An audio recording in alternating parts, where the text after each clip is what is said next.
大家晚上好，欢迎大家来到国际培训大咖五十谈，我是顾立民。上一期呢，我们请到了 Dr. Robert Reiser 罗伯特·瑞泽教授，他侃侃而谈2个小时15分钟的时间，确实给我们讲了很多教学技术设计为什么应该叫做 Instructional Design and Technology， 为什么应该叫做教学设计及科技啊，以及呢他的那本书，以及呢近20多年以来，教学系统设计领域发生的一些重大变化，以及它的未来等等啊，非常的精彩。很多小伙伴们呢都直呼过瘾。今天晚上我们又非常荣幸的请到了另外一位非常知名的国际人力资源专家，他是在中国呢和美国和世界上呢，他都是非常有名的一位人力资源方面的教授。他著书，他写书啊，到目前为止已经写了127本。他1年1半以上到2/3的时间都是在全世界各地旅行。那么现在呢，有这个疫情呢，他在家里边比较多一些了。那么他来过中国多少次呢？83次。他来中国来过83次，而且呢，他的学生很多，他的学生都是各个国家在人力资源和培训领域、人才发展领域里面呼风唤雨的人物，举足轻重的人物，包括我们中国的好几位在培训和人力资源界比较有名的人物，都是他的学生，是他的博士生或者是他的硕士生。那么这位教授是谁呢？这位教授就是 Dr. William Rothwell， 他的名字呢叫威廉姆·罗斯威尔教授啊。罗斯威尔教授呢，我们是老朋友了啊，跟他10多年的老朋友。那么我们大伙儿呢都亲切的管他叫老 Bill 啊 ，Bill。在这里跟大家说一下 ，Bill 是 William 的简称啊，是 William 的昵称啊，所以呢，我们平常的他的大名呢叫 William 呢也可以叫 Bill Rothwell 啊，所以呢我们管他叫 Bill Rothwell 啊，Dr. Bill Rothwell。那么在本期的接下来的访谈当中呢，我们呢将就人力资源方面的一些个非常基础的概念，以及人力资源啊人才发展领域、培训这个领域是如何迭代的啊，以及呢人力资源和人力资源管理和人力资源发展如何去界定、如何去区分，以及我们在这个领域里边到底遇到了哪些的挑战和困难啊，特别是在我们中国这几年来啊，这10几年来比较流行的一些个学习发展方面的一些个概念，比如说action learning 行动学习啊，721法则啊等等啊，这些个比较流行的，它到底是怎么回事呢？今天呢也请 Bill Rothwell 给我们来讲一讲。在这里提醒大家一下，本期呢是提前录播的啊，是提前录制好的。那么时长呢是2个半小时的时间，所以请大家准备好 and enjoy。好，下面我们就有请 Dr. Bill Rothwell 罗斯威尔教授。Nice to see you again, Bill. You and I have been old friends for like over 10 years now. That's true. That's exactly right. Almost 20 now. And it's so nice to see you on the screens. Probably this is the best as close as we can get. That's true. With the virus raging, this is probably as close as we can get. I have not been doing much traveling, unfortunately. But I have seen that you have been quite active.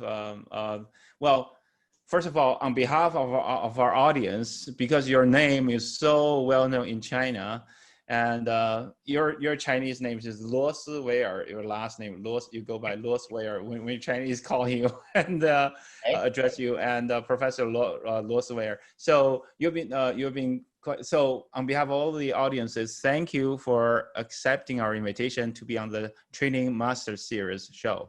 Okay, thank you. I'm delighted to be here.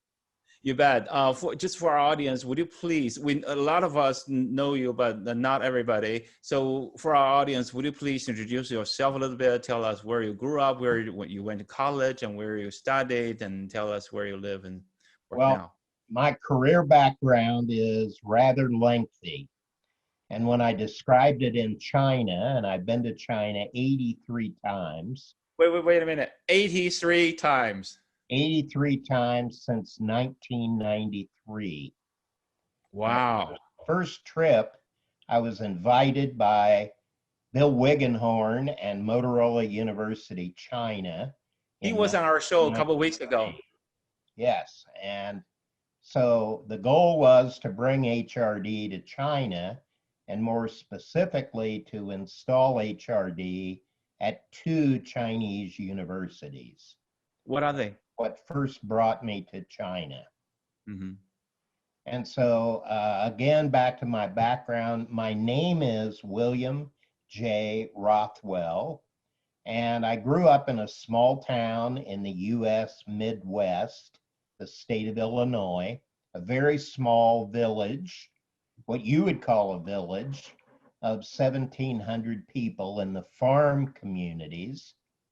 And when I graduated high school, I had 70 people in my high school class. And I went to a university not far away, Illinois State University, for my undergraduate degree, my bachelor's. Mm-hmm.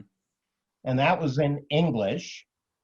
And then I went to the University of Illinois at Urbana-Champaign, and I got a master's degree in English, and I finished all the courses for the PhD degree, the doctoral degree in English.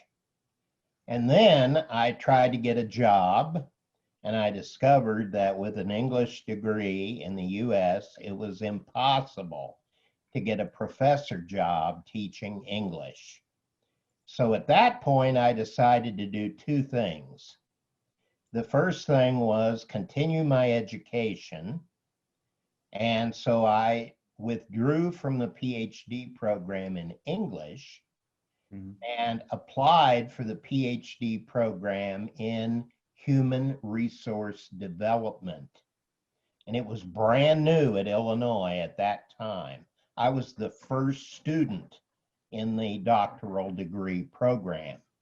And at the same time, I applied for MBA degree programs at many universities. And I also started looking for a job in training and development.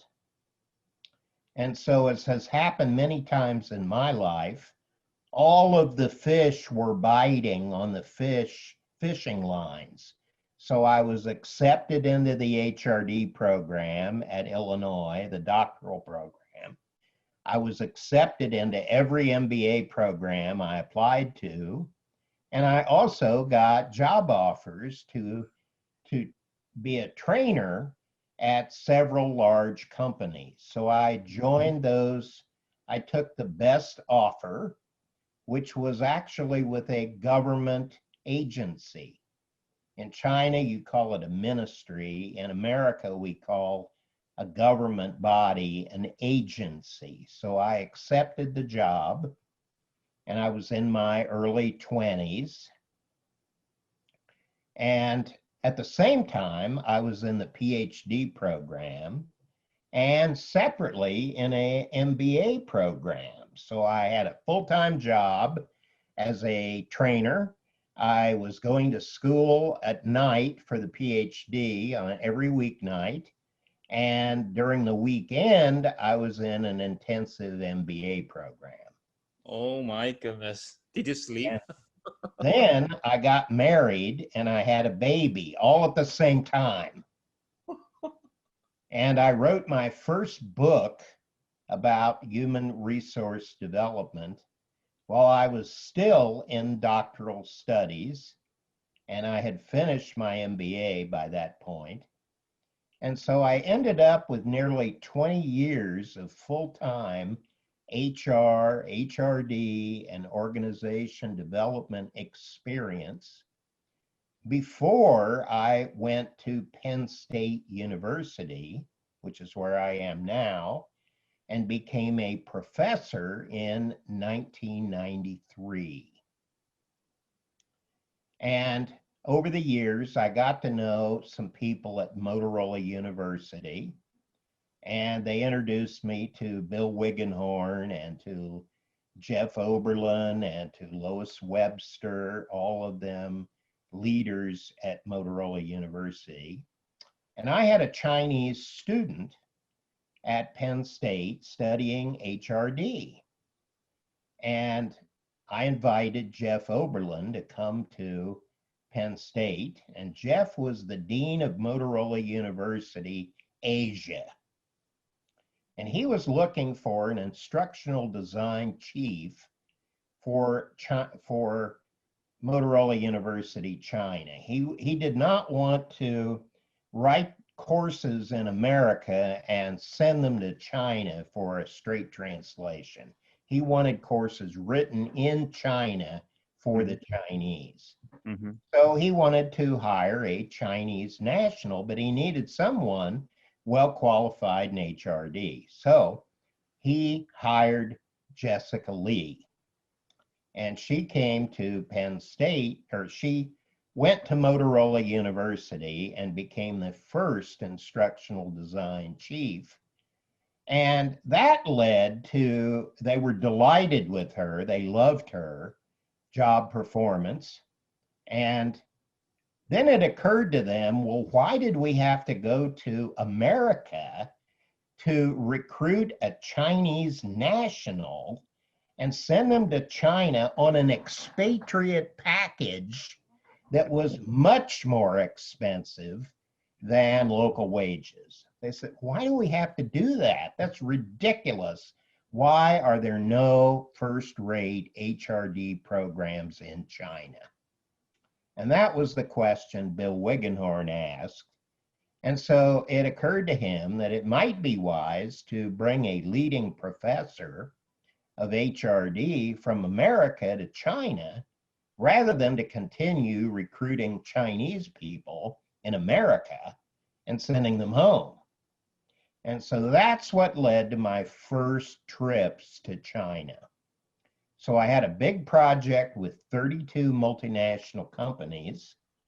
In 1997, we trained the internal training staff of 31 multinationals in 3 cities, Shanghai, Beijing, and Tianjin. Mm-hmm. And then the next year, I went back and was invited to train about HRD to senior executive staff in those same multinational companies. And then a year went by, and I was invited to go to China by Motorola, taking the lead, but they were actually the middleman. They were also acting for 31 other multinational companies. And we approached Beijing University and Nankai University to be the home of the first graduate programs in HRD. And there were specific reasons why we chose those 2 universities. The first reason was Beijing, because Beida, because of its long history with the government and a leader in Chinese society, the history of their beautiful campus, which I've been on many times, and also Nankai, because at that time, the president of Nankai was a Penn State graduate, Chinese, of course, but a graduate of Penn State University. And Nankai was very close to the TIDA, Tianjin Economic Development Area, where Motorola had a plant of 10,000 people. And so that's why we chose those 2 schools. And I single-handedly taught 20 postgraduate programs in HRD at those 2 universities in 18 months. And I took no time off from Penn State. So I had a full teaching load at Penn State, and I continued to do research and writing of books while I was doing all of that. So the students graduated, and there's a long story there. Many of them are now very well known in China, and I won't drop names. But if I did, you would have heard of some of the people who were my students.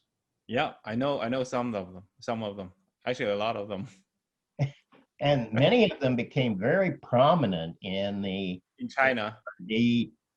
community.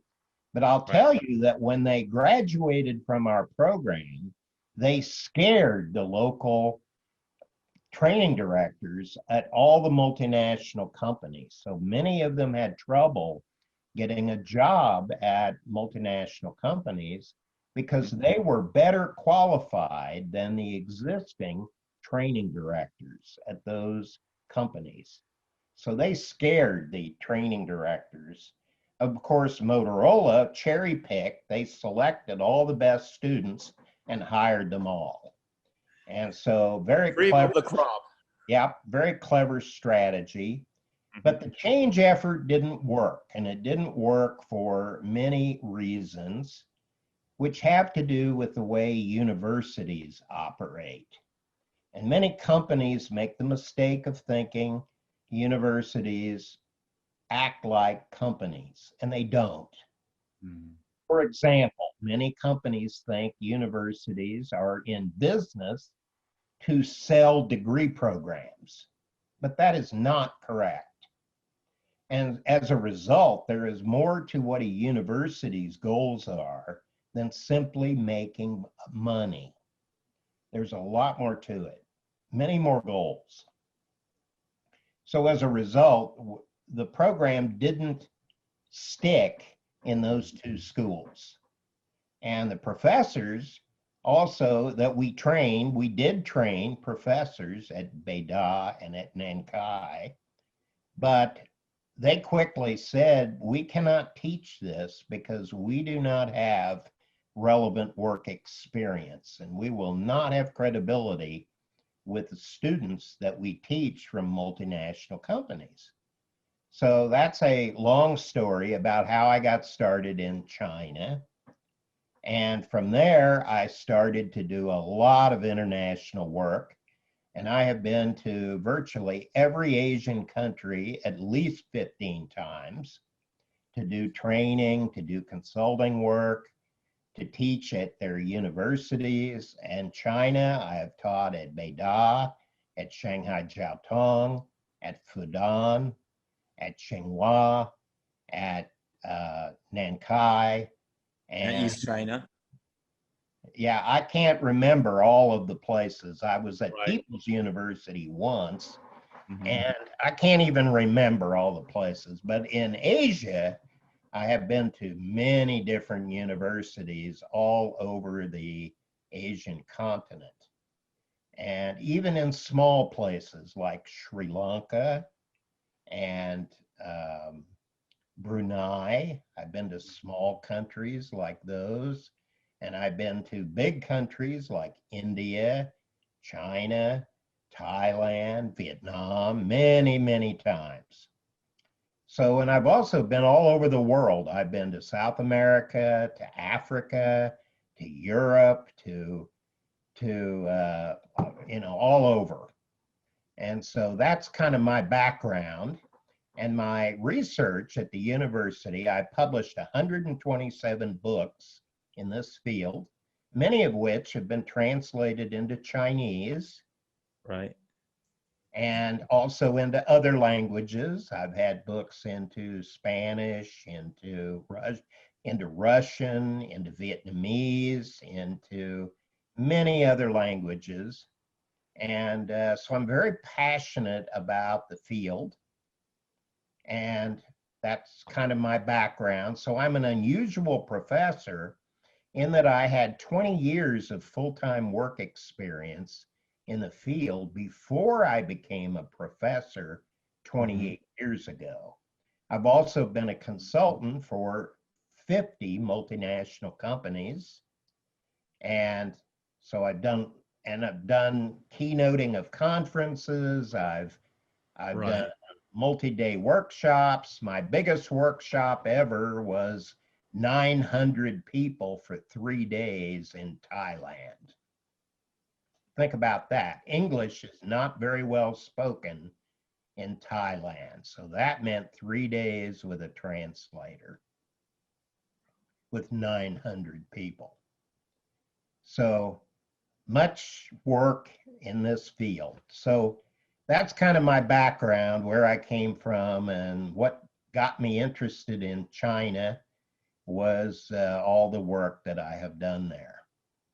Great, thank you, Bill. You're a lot of my friends. They're your students, and they graduated from your program, and now they're really prominent figures in the L&D profession in China and internationally.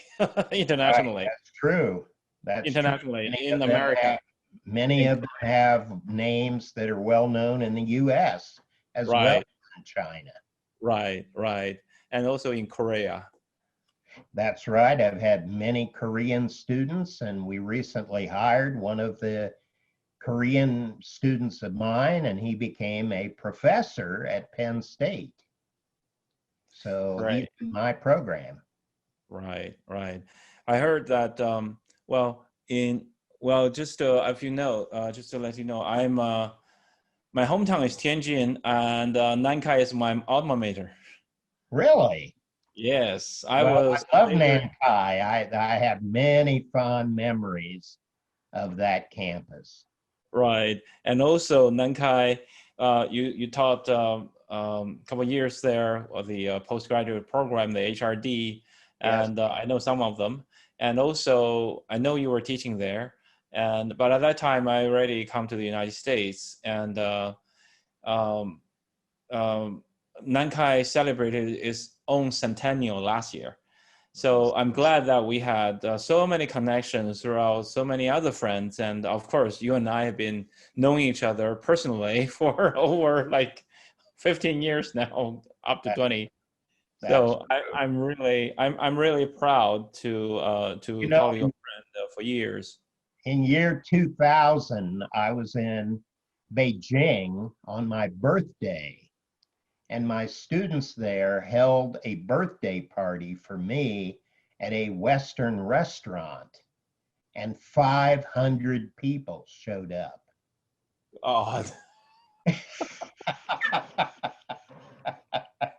was the restaurant big enough to hold that many people? No, it wasn't. So people were spilling outdoors, and it was wintertime. Oh, Jesus. True story. Yeah. You should write a memoir of all of that, all of the these years. I know I could write a book just on some of my travel experiences. I have many interesting stories to tell, some of them about China. Of course, you have been in China 83 times, Yeah. and your name, that's why you're so well known. And each year, I expect to see you either in the United States, at least twice, or somewhere here in China, at least 1 or 2 times in Shanghai or Beijing or Shenzhen or anywhere else, you know. Last year, before the virus, I finally did one of the things I wanted to do in China for so many years. What was that? And that was I went to Xi'an.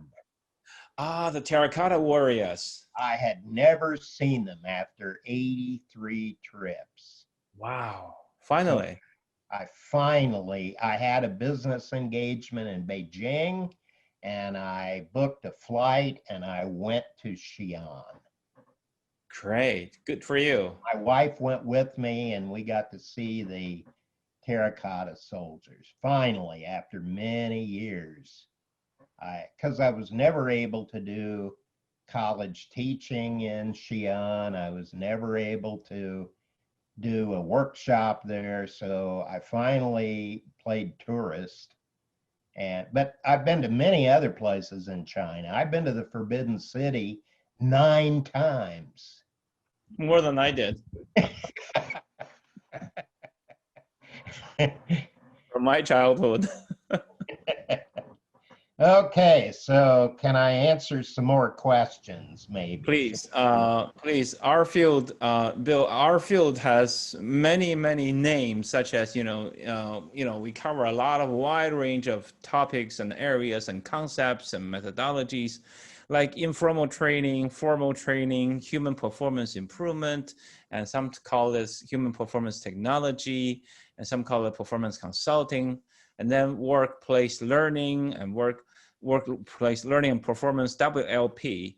And then Right. workforce education, where you're at Penn State, and learning and performance, LMP, and social learning and social media, training development, learning development, you name it. The list just go on and on and on. So people use them at different times for different purposes. So there are so many names flying around. Can you tell us, you have been the author, you have authored 127 books. It's hard for me to write any specific, but I want to ask you some industry like umbrella questions. Can you tell us, are they all different puzzles of a whole picture or something else?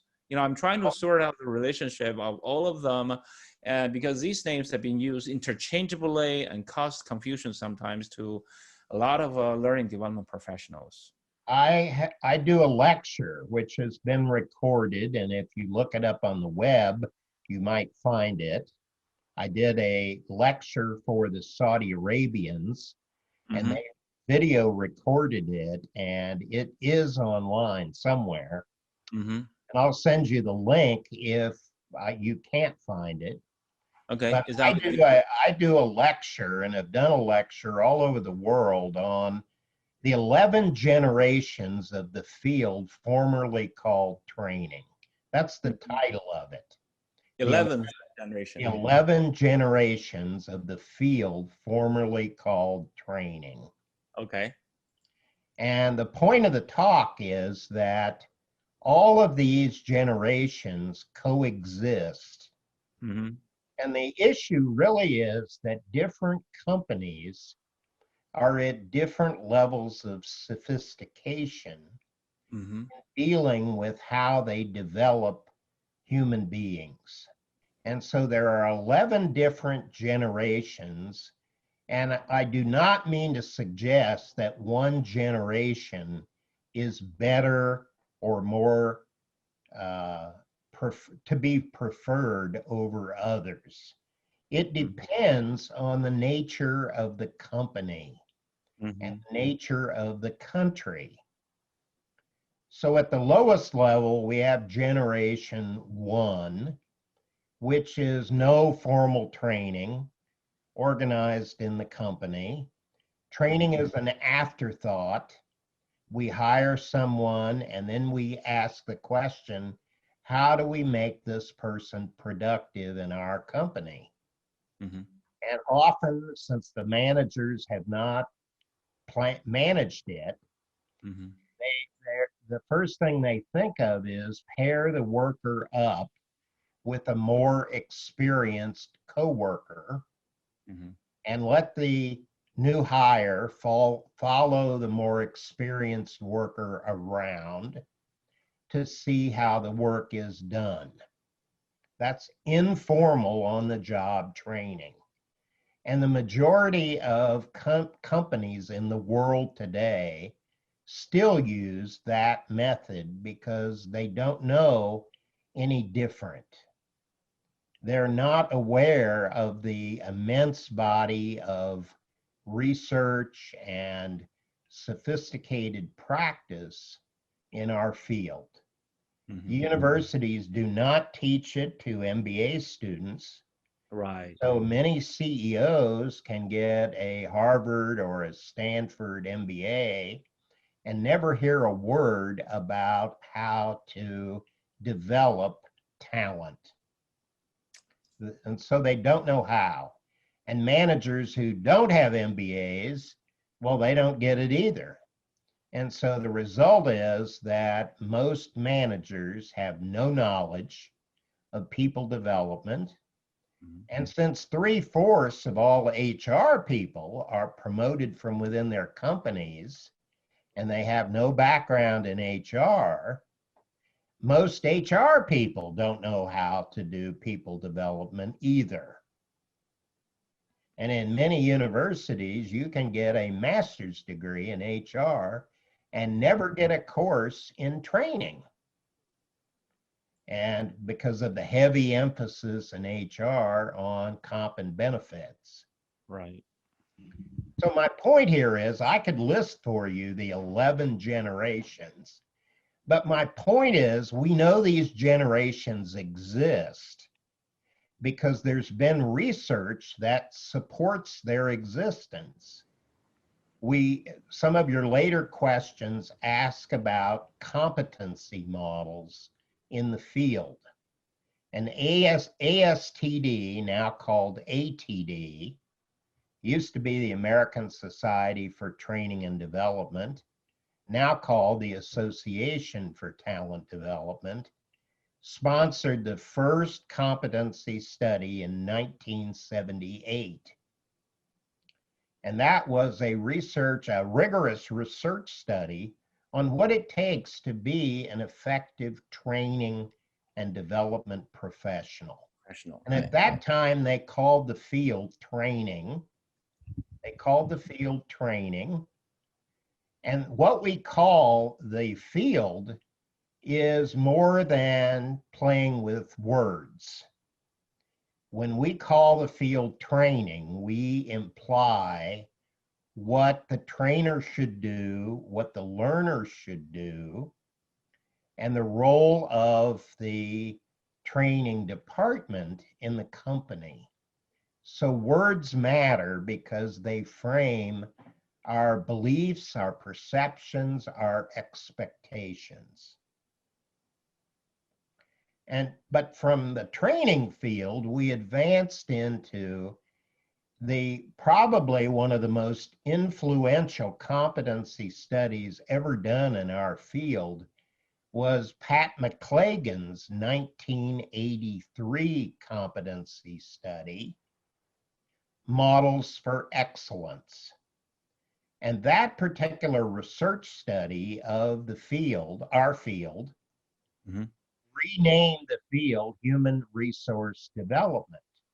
And there was a big difference between the first competency study in 1978, which called the field training, and the 1983 study that called the field Human Resource Development. McClagan said that HRD is made up of three different fields: training, career development, and organization development. And she distinguished those by saying that all three of them focus on change, but training changes one person at a time by giving them new knowledge, new skills, new attitudes. Career development changes people for their lifetime and helps equip them with the knowledge, skills, and attitudes they need to advance in their careers. And organization development changes the company culture. OD is about learning, organizational learning, and changing groups of people to new ways of doing things. So we moved from training to HRD. But then later generations also changed the field further. So after her 1983 study, we had the quality movement become very prominent globally. Many companies were trying to deal with the threat from Japan, and they believed Japan's economy might become the world leader. And as a result, there was great interest in not training, not HRD, but performance consulting, which some call human performance technology and some call human performance improvement. And the difference between those was that we started in 1978 with training, In 1983, the field became threefold: OD, training, and career development. But when we focused on performance consulting, we said, we don't care what solution you use, whether it's training or OD or career development. What we want are results. And people are extremely complicated. So if you think computers are complicated, try changing human beings. So there's actually been research on this to ask the question, how many ways could job performance go wrong? How many root causes could there be for why people don't do a good job? And the answer is so big, you can't enter it as a number in a calculator. The answer is 360 factorial. Factorial is a mathematical expression. We take a root cause like 1 and we multiply it by 2, by 3, by 4, by 5, all the way up to 360. And asking how many ways could people's job performance go wrong is much like we would ask a medical doctor, how many ways could the human body go wrong? And think of the stunningly large number of ways that your body could go wrong. It's the same thing. So a performance consultant acts like a medical doctor. And the first job of a medical doctor is to find out why you are having a pain or a medical problem, why you're sick. Why are you sick? And until the doctor knows why, he can't treat you. He can't give you medicine. And so our field, when we're performance consultants, we're all about getting business results, whether we use, and research says only 10% of company problems can be solved by training.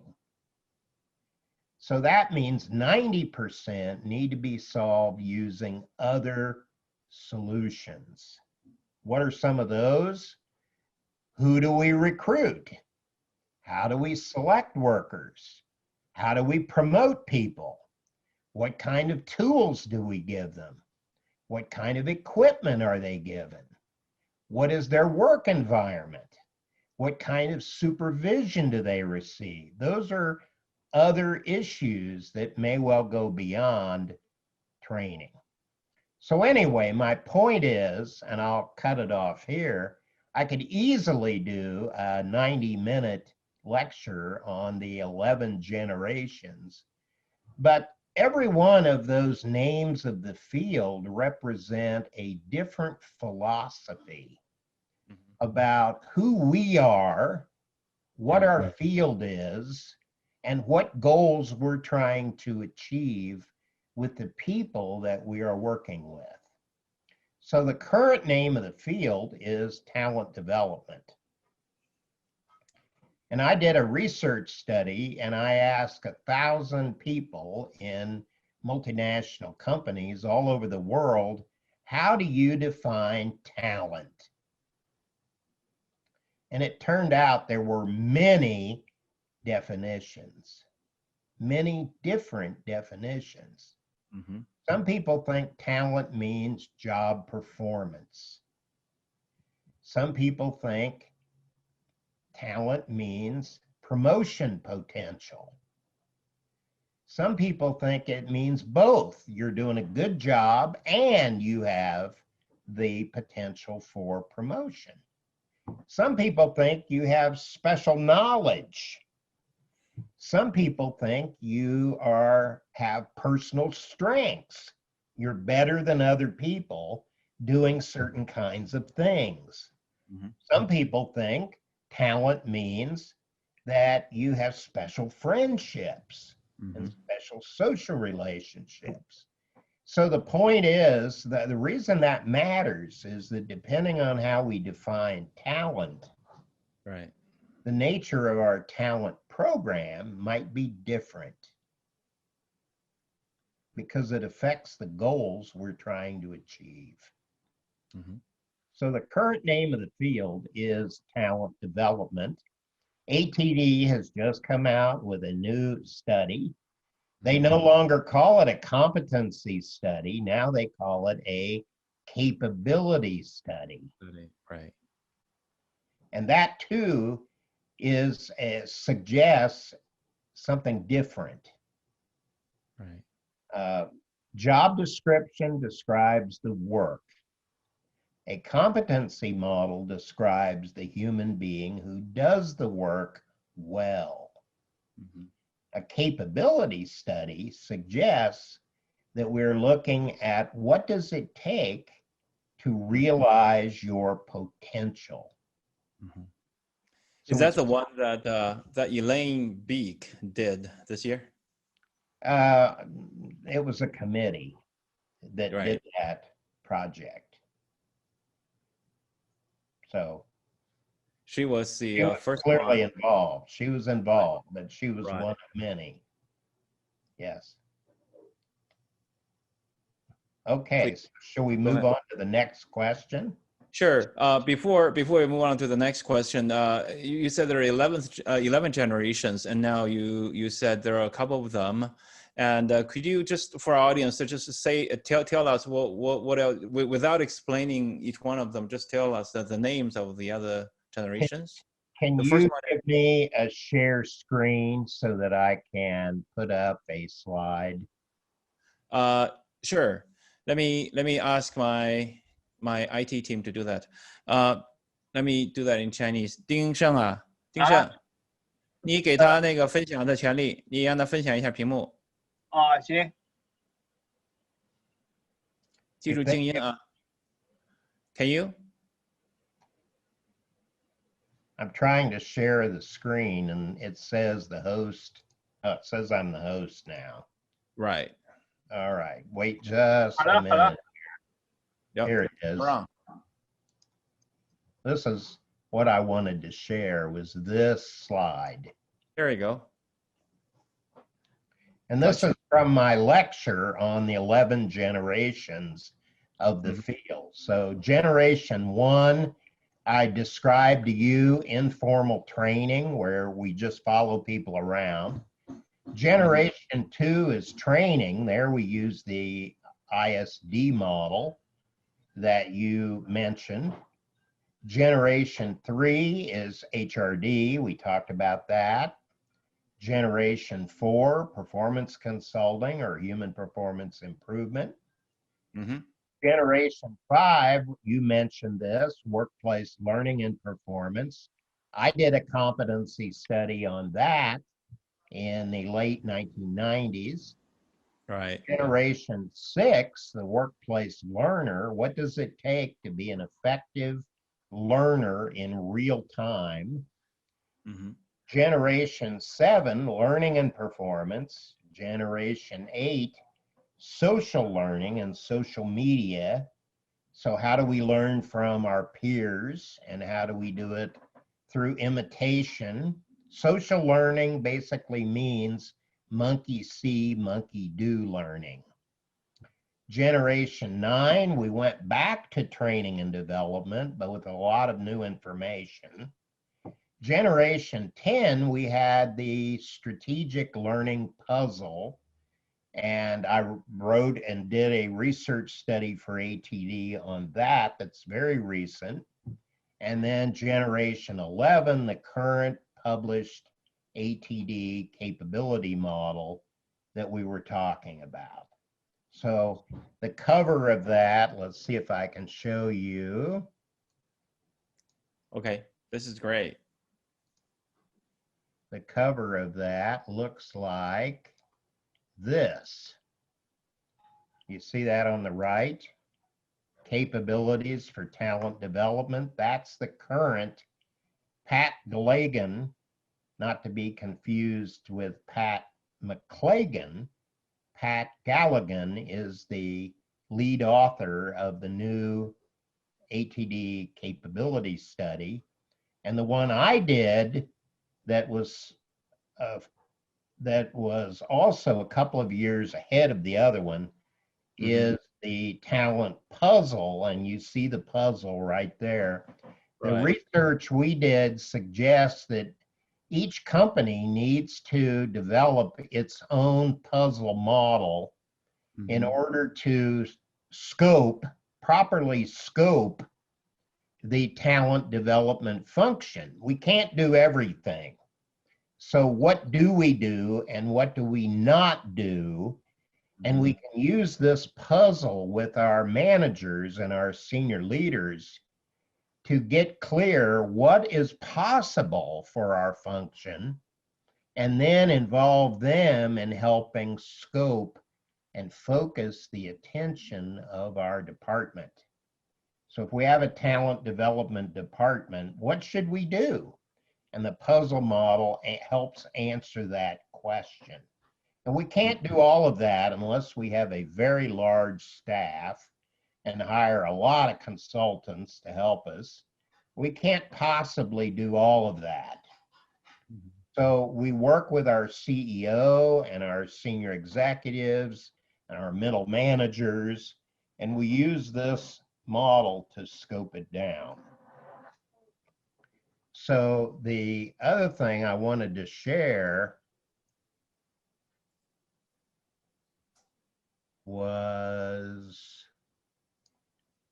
a picture of the current competency model. It looks like this. And if you go on the right, that's the model.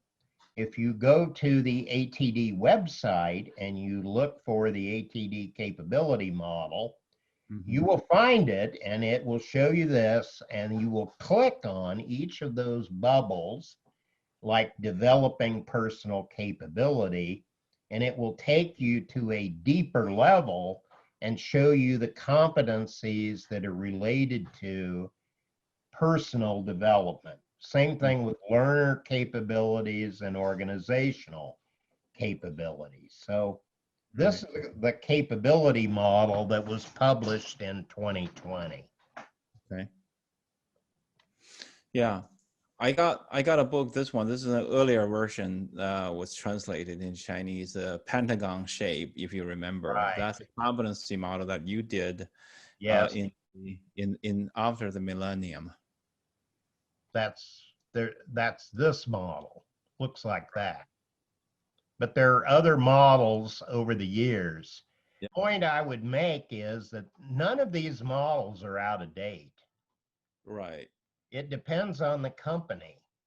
You know, in India, they have developed a classification system for IT systems. And they talk about the sophistication of the company and the kind of IT system that they have that matches the company's level of evolution in working with IT.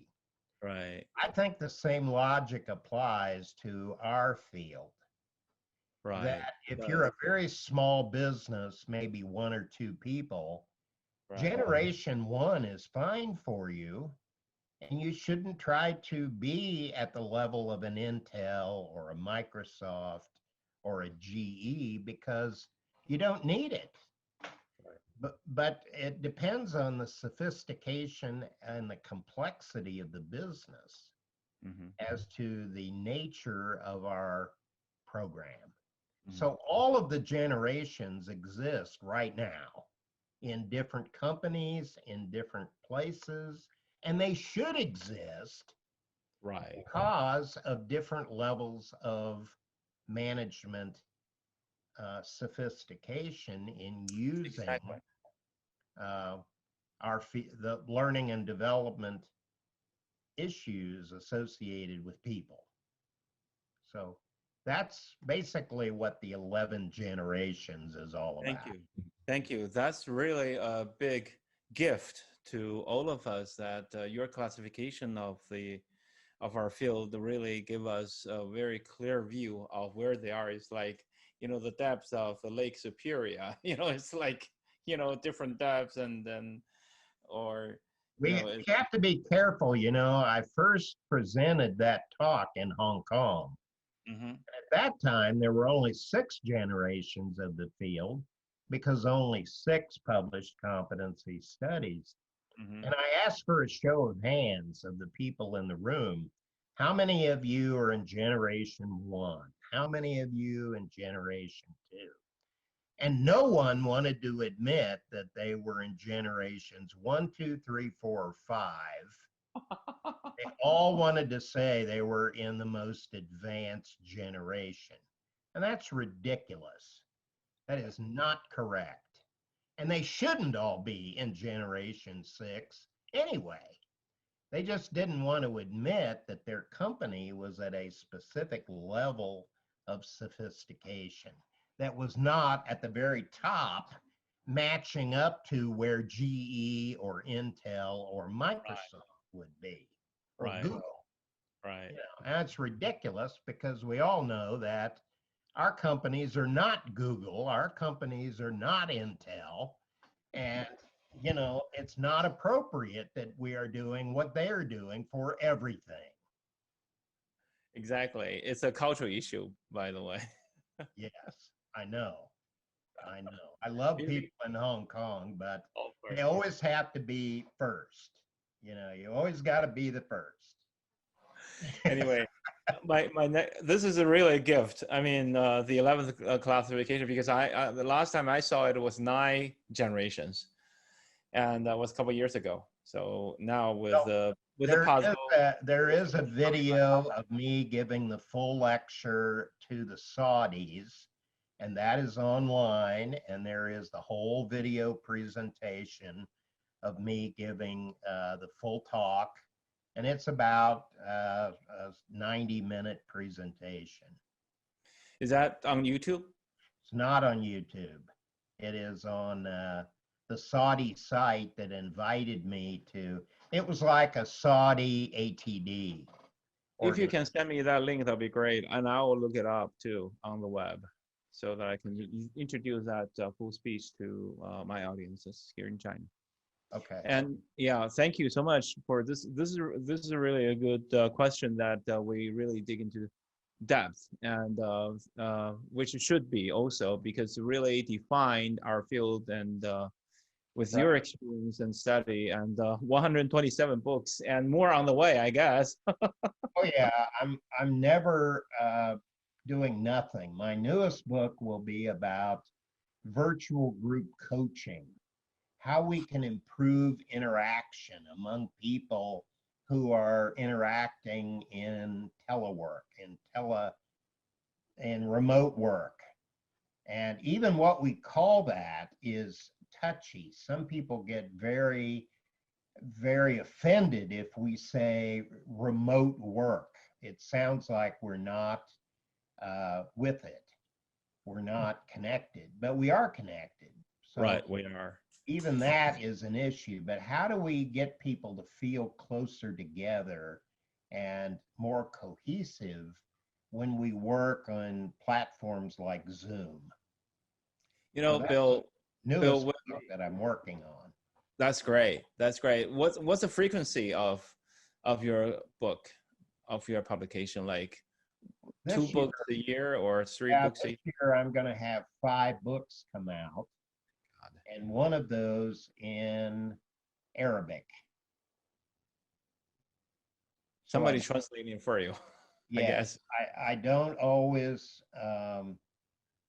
Sometimes I have my students from a country will translate one of my books, and some of them get very successful, very rich, publishing my book in their language.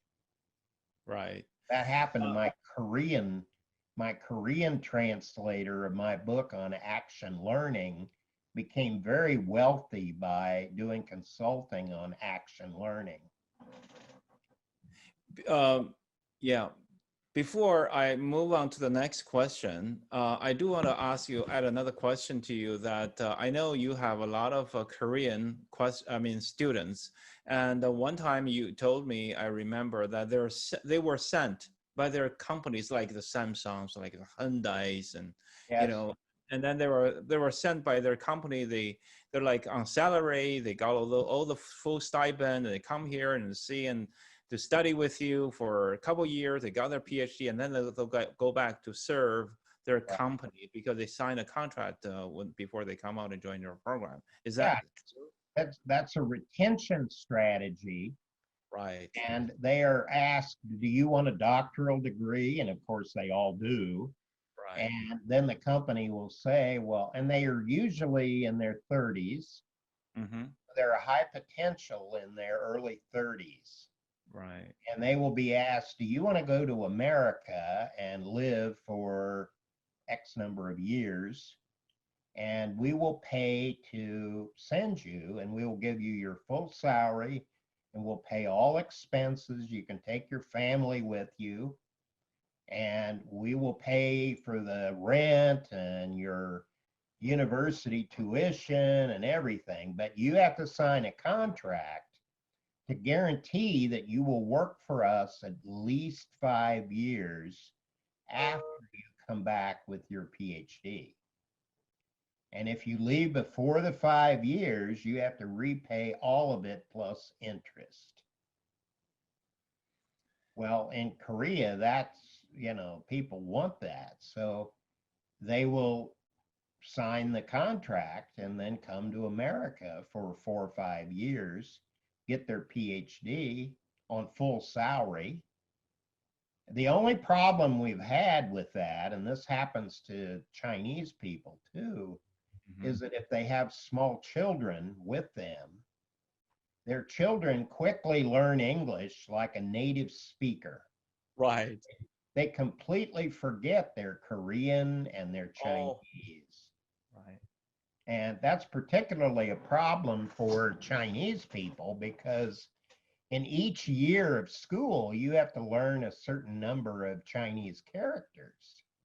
And if you miss several years of school, then you have all those characters that you didn't learn.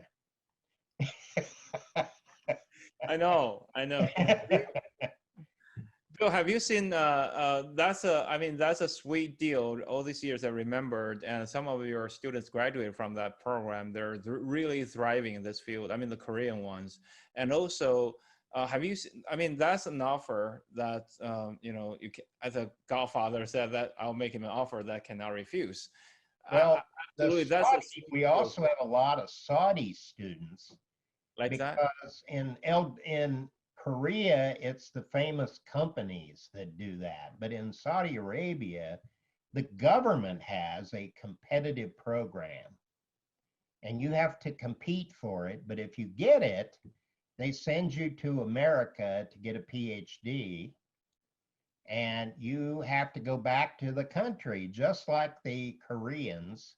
But the difference is who is giving you the money and who is making you sign the contract.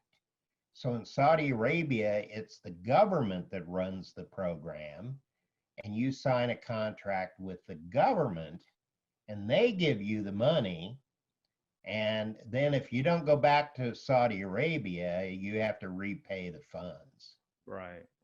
Have you seen any Chinese companies that do that? I heard of one state-owned company, and I won't mention their name, but they told me they sent a large number of people for MBA degrees to the U.S.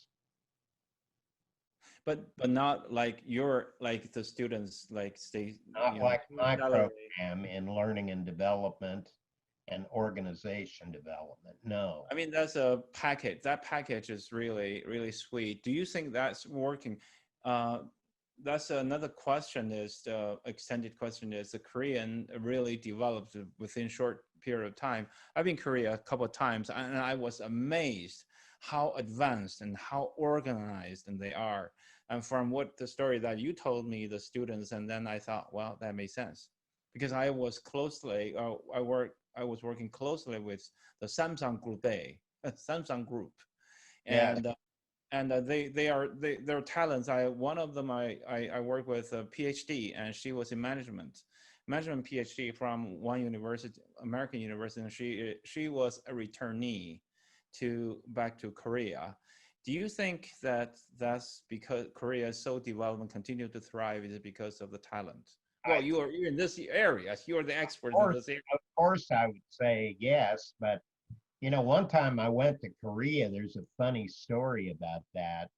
And one of my students was Korean, and he came from Samsung.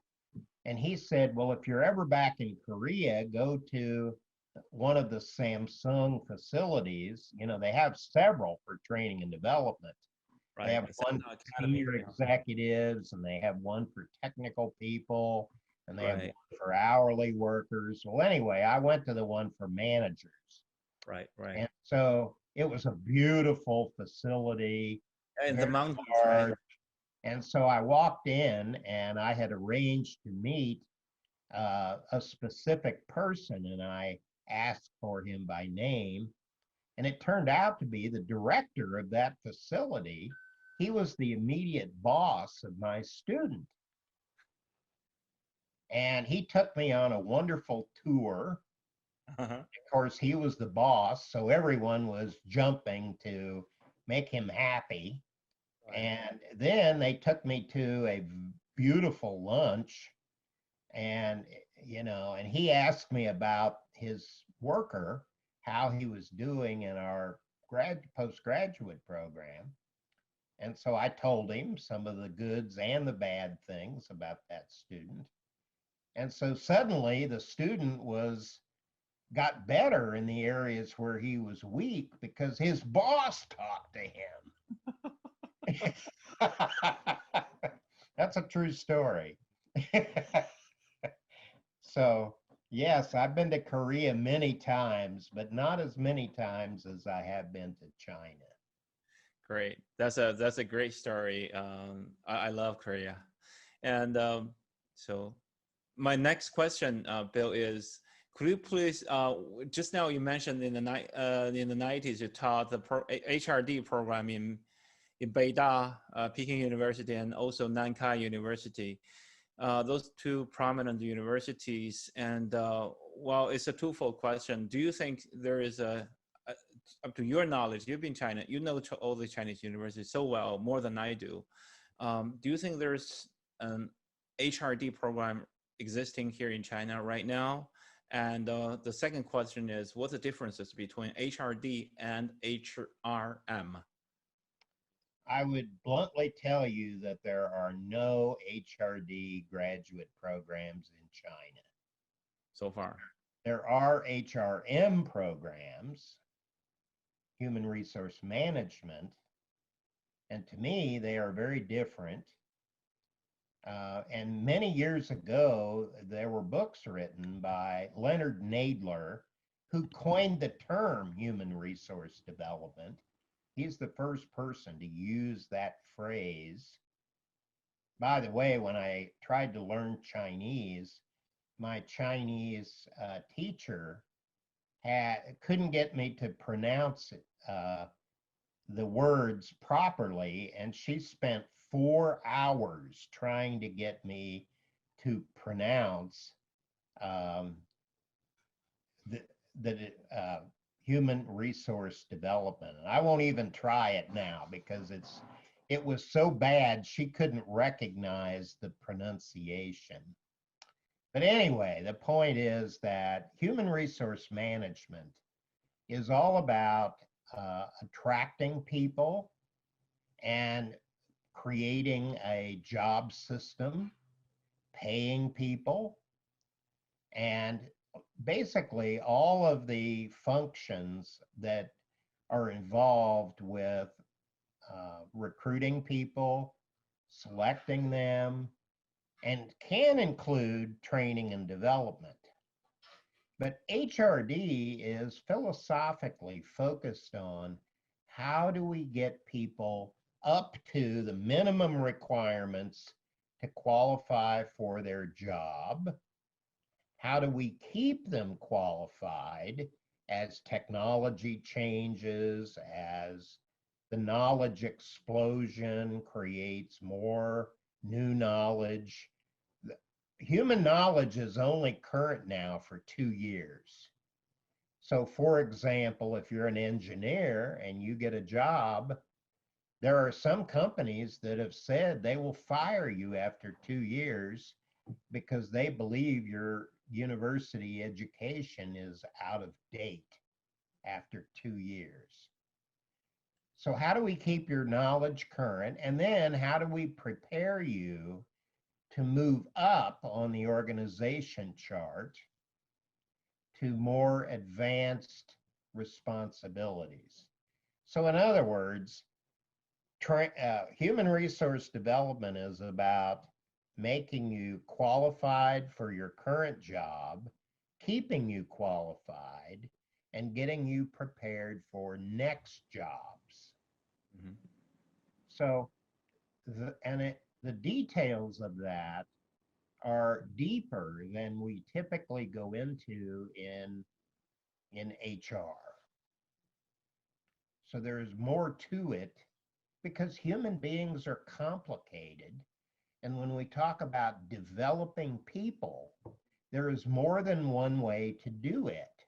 Someone wrote a book, The Encyclopedia of Management Development, and they listed 598 ways to develop a manager. Think about that. 598 ways, and it was not complete. So too often when we think of learning, we think of a classroom or an online experience. Those are just, many people in our field have heard of the 70-20-10 rule. 70% of development should occur on the job and as part of your work assignments. 20% should occur through interaction with your peers and through social learning, watching and imitating what you've seen. And only 10% of your development should occur as a result of formal education, formal training on the job, off the job, or through online experiences. So only 10%. And 70% is on the job and should be woven into your work experience. So think about it. What's the best way to learn something? Is it to go to a class? Is it to read a book? Is it to watch a video? Or would it be more effective? Your boss calls you in and says, you need to learn budgeting. Normally, I do the budget for the department, but this year you're going to do it, and I'm going to coach you, and I'm going to watch what you do. Which one of those is likely to have the biggest impact? Going to a training program or having your boss teach you step by step how to do it, and if you do it wrong, your boss instantly corrects you? Which one is going to have the biggest impact? So that's why, but most managers don't know how to do training. Most managers don't know how to develop people.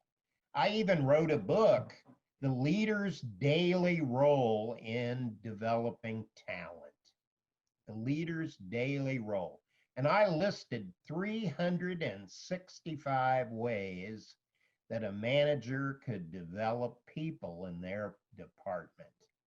That book has not been translated into Chinese, but it was published in Singapore, a place I've been 32 times. Sounds like the next Chinese book. Well, if I can find a translator.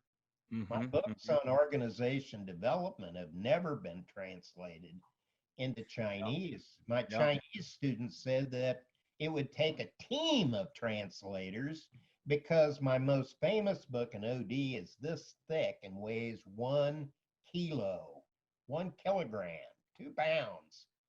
And so it would take too many people to do it. That's why it's never been translated. Yes, yes, it's not a team. We need an army or we need a village to do this. Maybe we need all those terracotta soldiers or something. I don't know. Well, your work covers so many areas in the HRD and HRM area, so it's almost next to impossible to translate all of them. But at least half of them, I would pray that you know we should, because a lot of them are really basics, and some of them, as I see it, should be the textbooks and should be used for textbook for different programs, or at least to cover the base at some multinationals or some companies if they want to hire quality HRD or HRM professionals. And but it's Right. everybody's busy, but I think it should be do it like structurally and in a more structured way. Right. I just keep my fingers crossed, and then well, I can pick one maybe in the future. That's like a calendar thing, every daily things to do to develop your talent. So anyway, that's just you mentioned the 70-20-10 rule. Let me ask you that question. Is that a theory? Who invented it? Well, that came from, will that have a future? Yeah. that came from Lominger. Lominger is a consulting company, and they were trying to make the point that we shouldn't think that development is limited to training people in a classroom or online, that there are, and we all value work experience. Why do we value work experience? We value work experience because people are supposed to learn from it. And as a result, but we can structure that. We can manage what people learn from work experience. But a lot of managers don't know how because they've never been trained on it. They've never done any reading on the topic. They don't know that there is a vast body of writing and research on how to effectively develop talent every day on the job. And a lot of people think it's the boss's job to manage their learning, when in reality, it's their job. And unfortunately, our schools teach us to sit there in a classroom and make the teacher do all the work. Right. But in fact, it's really the job of the learner to learn what to do. And so we don't teach children how to learn. We throw facts at them, but we don't teach them how to learn. And why do we care about that? The research says that the difference between superstar performers, high potentials, and average performers is that superstars are better at learning. They know how to do it more effectively, they know how to do it more efficiently, and they pick it up faster. I spent 5 years and pulled $200,000 out of my personal money to do a competency study on learning. And I tried to get ATD to partner with me on it. And this was 20 years ago. And they said, we're not a learner organization, we're a trainer organization. And they wouldn't do it. But today, learning competence is the key to everything. Can you learn? Most people have not been trained on learning, and they don't know how to learn. We've never taught you that in a school. You don't, but there are ways we can improve your learning ability, and that's why I did a competency study on that topic. Yep. So that's really moving to my next question. I have one question on JITT and EPSS and the 70-20 and 10 rule. Do you think somehow they can combine with JITT, EPSS, OJT, because they're all kind of, on the job, on the go. You learn just exactly the content at the right time, the right person to do it at the right amount, and for the right performance and the right results. I do think that they can be combined. And I would say that right now I have a research project that I'm doing, and I'm calling it 100 Ways to Make Online Learning More Effective. 100 ways. And there's a lot of research that says that if we can make online learning more interactive, that we can make it more effective. So the more we engage the learner and make them do the work, rather than just talk at them and they sit there again like a student in a class where they look like a sponge and they're supposed to soak up the knowledge. If we can make them do the work to learn, and many of these programs like Zoom have breakout room capabilities, and you can also have learners meet on their own, and you can give them action learning assignments and make them go out and just do it. That's what action learning is all about.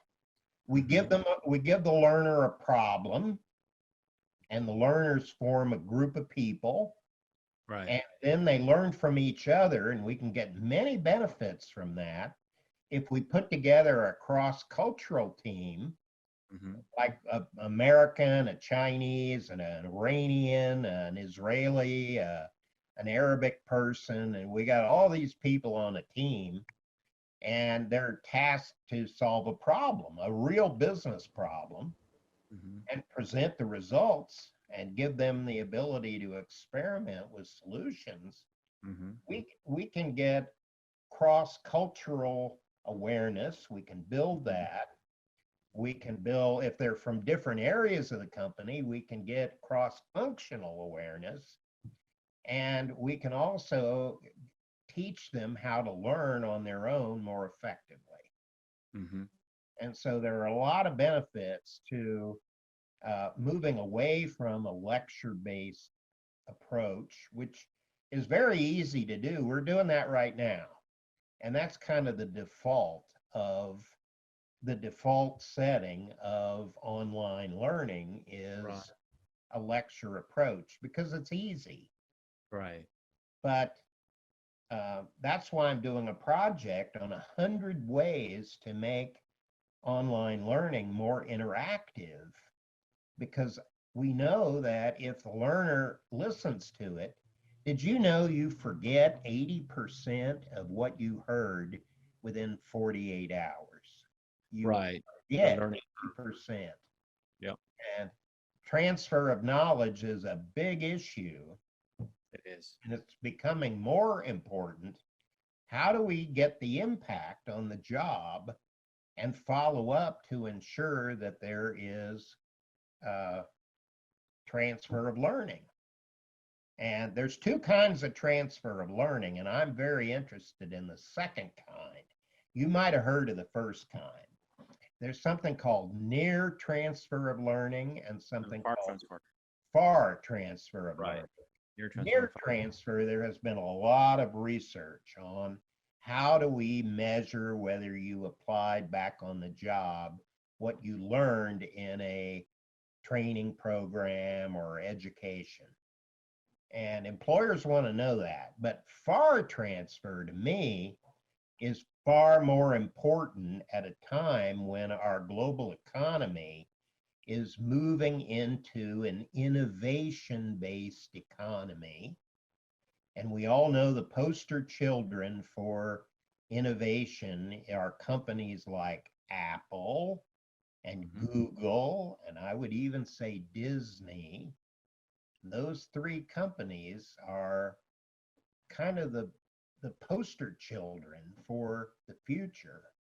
How can we take and rethink what we're doing for competitive advantage? That's why innovation is so important.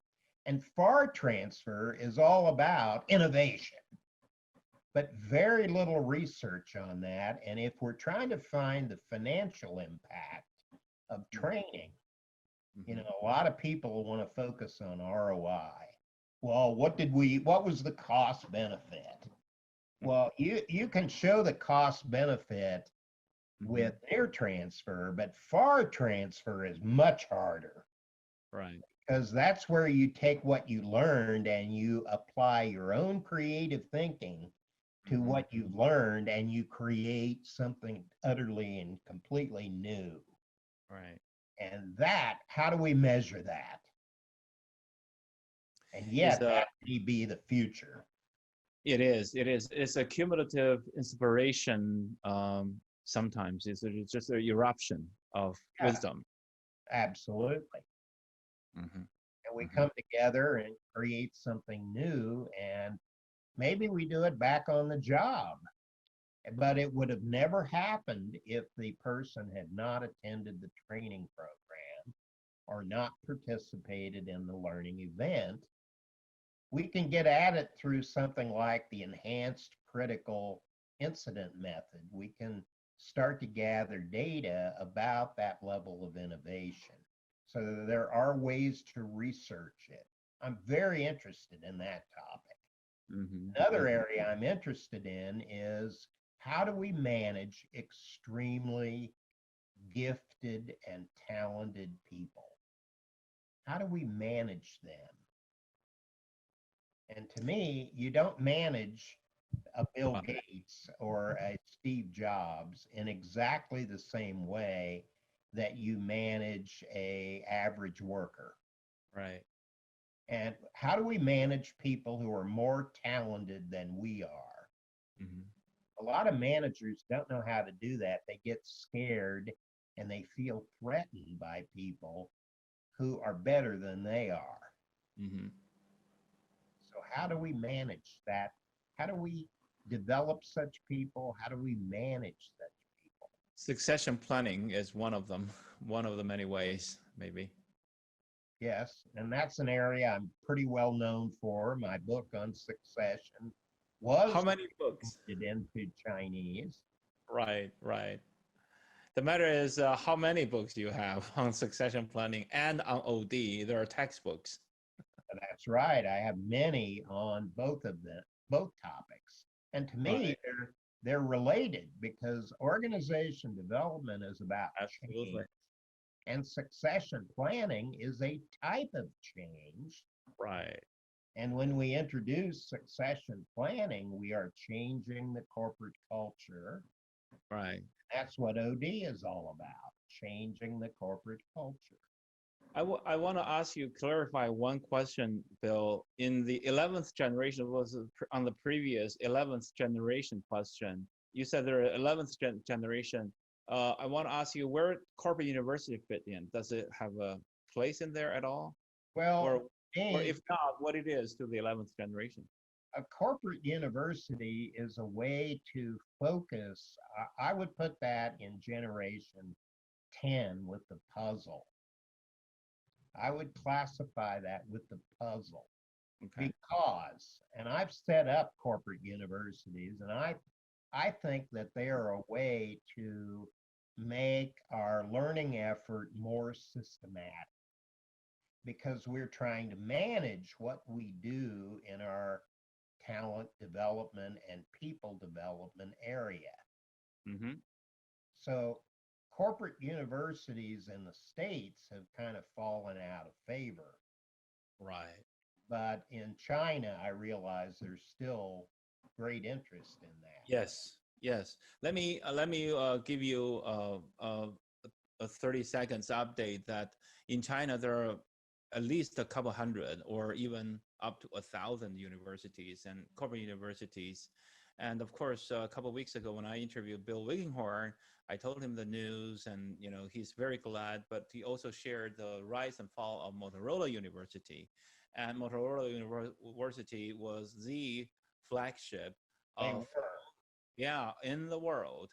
And but it faded out. But in China, probably the concept of corporate university will have a very bright future, because as I see it, there are so many big mega companies. I mean, the Fortune 100, not even Fortune 500 or Fortune 100 companies but from China, they're establishing innovative and very, very pragmatic and systematic corporate university systems, and they invest huge into it. So they kind of assembled all their learning development, people development, workforce capability development, capability management efforts into one. So it's a unity one, but under that big one, and then there are so many branches in here and there. So they made it a new area. So I think that probably, I do agree with you that in the United States, corporate university probably out of favor, but in China is rising right now. So it's a new area of interest to study maybe in the future. The key difference is that the government in the U.S. does not support training and learning in organizations. The government has taken the position that it's the government's job to get you ready for employment and deal with you if you are unemployed, but they don't care about you if you're employed. They expect your company to pay for everything. But in China, the government is more supportive, in my opinion, of employer efforts to make people more skilled, even if they already have a job. And that's a key difference, is the role of the government. It is, just to attest that, Bill, in January 1, January 1, beginning of 2018, 2 years ago, the Ministry of Finance increased the tax deduction for workforce education. They raised it from 1 to, there used to be the range of 1.5 to 2.5. So the threshold is 2.5%. And suddenly, on that day, they raised it to 8% for companies. So that means 8%. So the Chinese training market potential overnight became like tripled the market potential. So it used to be like 35 billion dollars, no, $350 billion, and then it's become like overnight 1 trillion.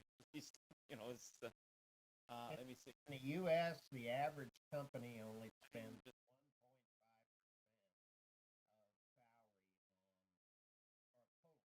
on total compensation.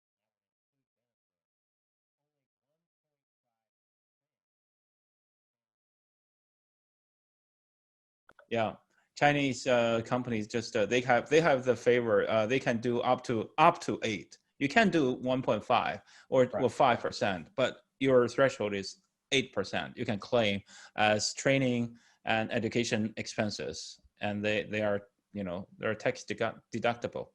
Yeah, so, and here they're tax deductible if they're job related. It is. Which is very, I mean, see here too. That's kind of narrow because, if we're headed toward an innovation-based world, right, then we need to think about maybe we shouldn't be just supporting what is job related, but we should be thinking about what is career related. Career or yep,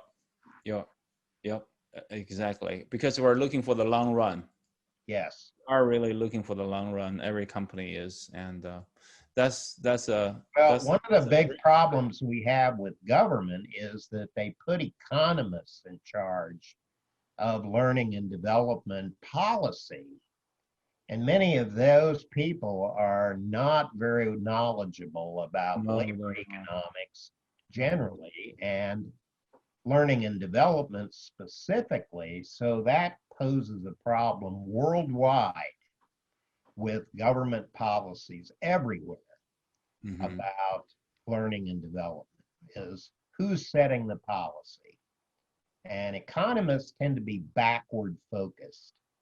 Right. They look at the past and what worked and trend lines that are starting in the past. Right. And they look backward. And increasingly, for success, we have to be entrepreneurial and look forward. Forward, right. And so it's a choice of who's making the policy. That's an issue. Anyway, let's go on to your other questions. The other question I have is VUCA. Right now is is volatile, uncertainty, complexity, and ambiguity. Yes. So all this VUCA, will that interfere with all of our development of our field? No, but what's happening is there's increasing interest in micro learning. And then if you're not familiar with that term, you should become familiar with it. Micro learning, which means you drive learning into tiny sections that could be done very short term. Imagine a one screen on your smartphone, your handphone, where you are encouraged to learn something specific. That's micro learning. Micro learning are tiny learning projects, and we do them very quickly. And that's how we deal with a VUCA world, because, and the US military, by the way, invented the phrase VUCA to describe current events. It came from the military. And how do we manage in a VUCA world where uncertainty is the rule? And we have to learn to keep up with these new crises, these new challenges, and the new term out there is a black swan event. I don't know if you've heard that term. Of course I did. I do.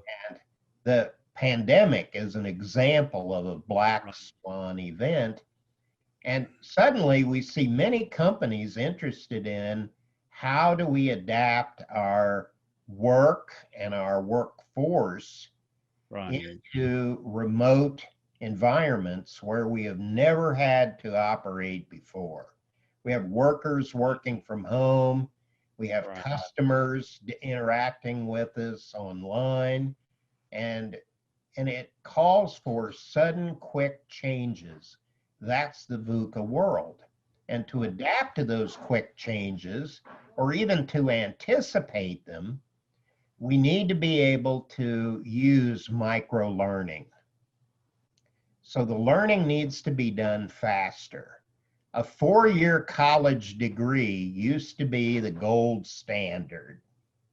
Today, increasingly, we're talking about digital badges. Those are micro learning. That's evidence of micro learning. You did some kind of a learning project, and we rewarded you with a digital badge. And the more digital badges you collect, the more employable you are.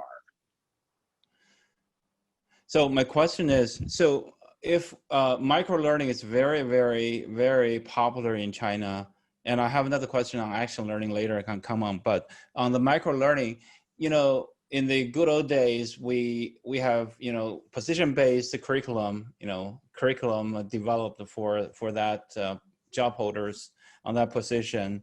And then we have the curriculum, they have take each course and then they graduate and then they go on to the job post. And with micro learning, do you think they will interfere? Do you think what's their relationship between micro learning and the systematic curriculum training? The curriculum-based, position-based curriculum.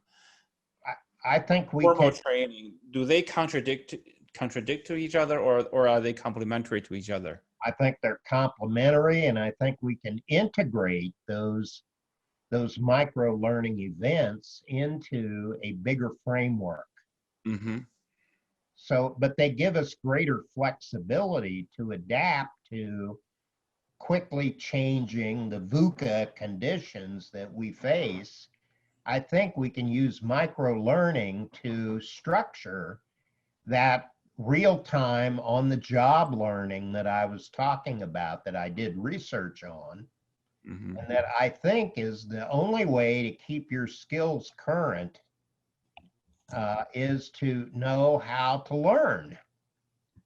Learning Yeah. how to learn is the key. We don't teach it in school. And the only way you learn it is through trial and error in your lifetime. The closest we get to teaching children how to learn is giving them homework, and their parents make them do it.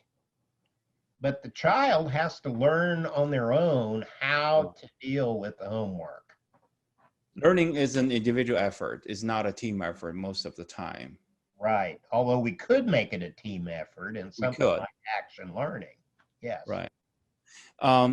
So micro-learning and the curriculum learning, curriculum-based formal training, they're complementary to each other, but they're always overkill. Like some companies, they heavily rely on micro-learning, and all they do is micro-learning, and all in their propaganda, their work strategy, micro-learning. It's like micro-learning is going to save the world. What do you think about that? I think it's terrible. You know, when I've been a consultant and helped companies install their corporate university, I start with several focal points of attention. The first focal point is the policy level. What is the company trying to accomplish from its learning? Are they trying to keep themselves up to date? Are they trying to get people to be promotable within their careers? Are they trying to integrate their learning with their business competitive thrust, their competitive advantage? What are they trying to accomplish? And then we come up with policies and procedures that will help that happen. But then here's where the answer to your question comes in. A second point that I look at is the curriculum. Now, curriculum is a terrible Latin word that basically means to run a race.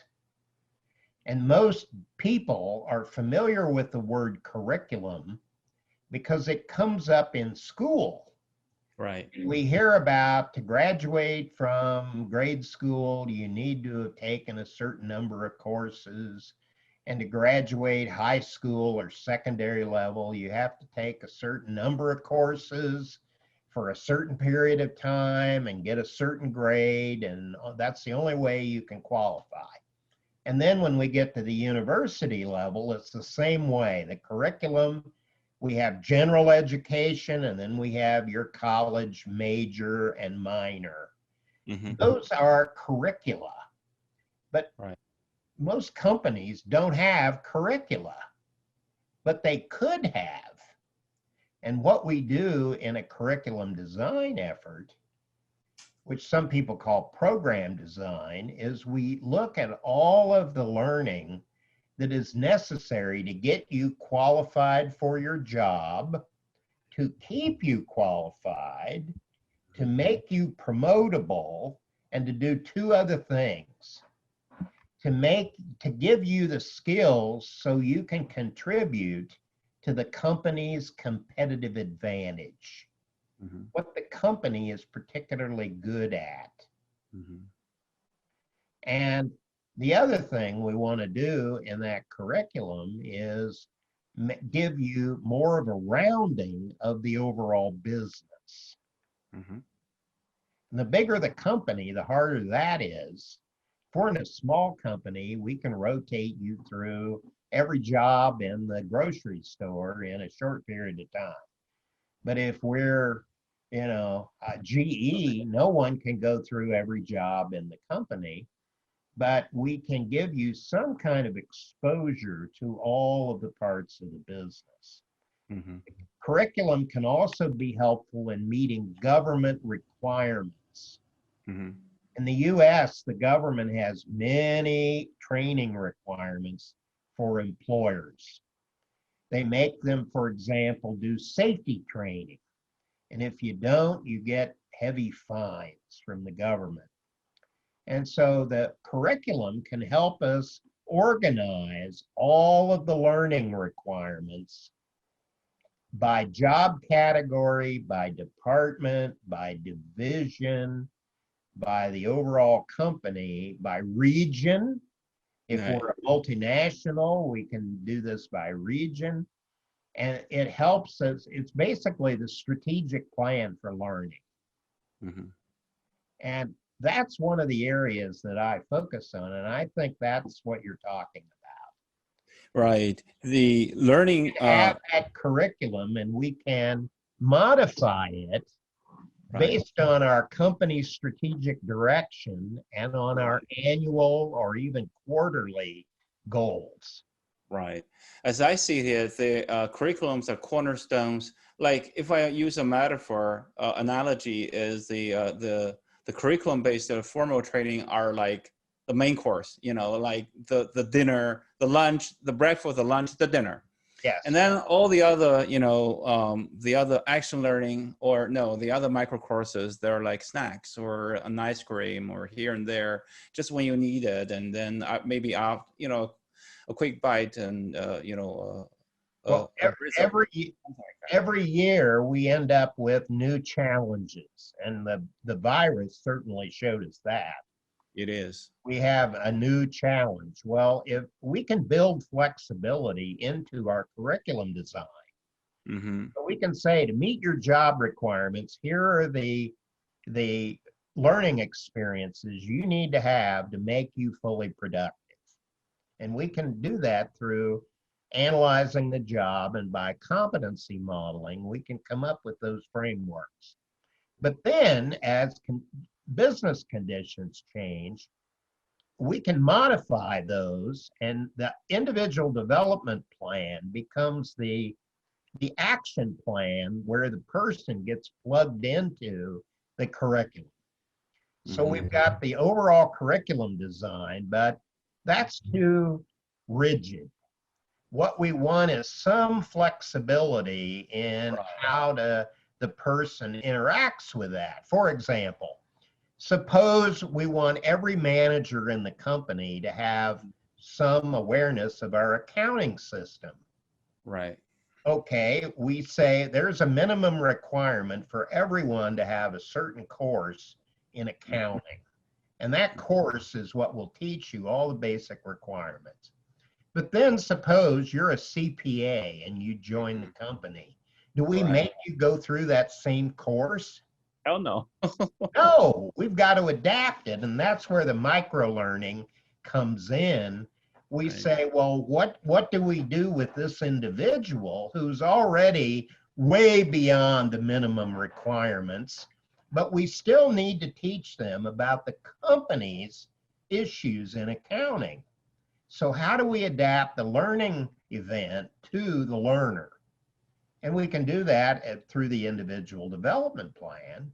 We can modify that to make it more tailored to that person's unique learning needs. So we've got the overall strategy, which is the curriculum design, and then we've got the action plan where we link the human being up to that plan, and we can modify it in light of current business conditions, current business problems and challenges, all of the, you know, and if we acquire a company, maybe everyone suddenly has a new learning requirement that they must meet based on the new line of business that we have acquired.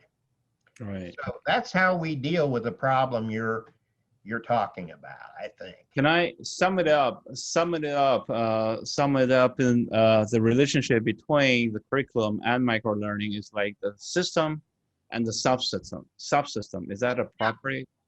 I do.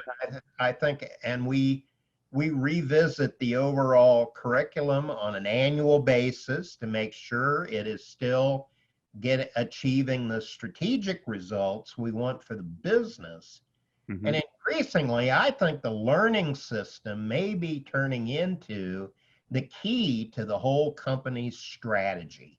In other words, we started out by saying that strategy comes first, people come next. But I think it's flipped, that talent comes first and company strategy is derived from the people. Who are our leaders? What are their strengths? I think that gives us clues about what our strategy should be. And if that's true, that means learning is the most strategically important thing to drive the business. So I'm a little biased about that. Well, learning is very important, and learning is very important. I do agree with you that we also, as a company, that we do need to teach our employees how to learn, because that's how a kid, how the baby grow up, and how a star performer. You know, when I was a training director in a multinational company, when I was a training director, Mm-hmm. we had a module in our onboarding program Mm-hmm. to teach all of our new hires how to learn on the job. We had a section in the onboarding. Mm-hmm. And the point to that was I developed a very simple model, you know, and on the job learning, the very famous model invented by the US military in World War I was tell, show, do, follow up. Tell, show, do, follow up, which means you tell the learner what they need to learn and why. Mm-hmm. You show them by acting it out in front of them, show them how to do it, Right. let them do it, and then you give them feedback on what they did right or what they need to improve. That's the on the job training model, but you can flip that model. And this is what we did in our training of all new hires. And we talked about ask, watch, do, and ask for feedback. Ask instead of tell, Mm-hmm. ask. Instead of show, watch.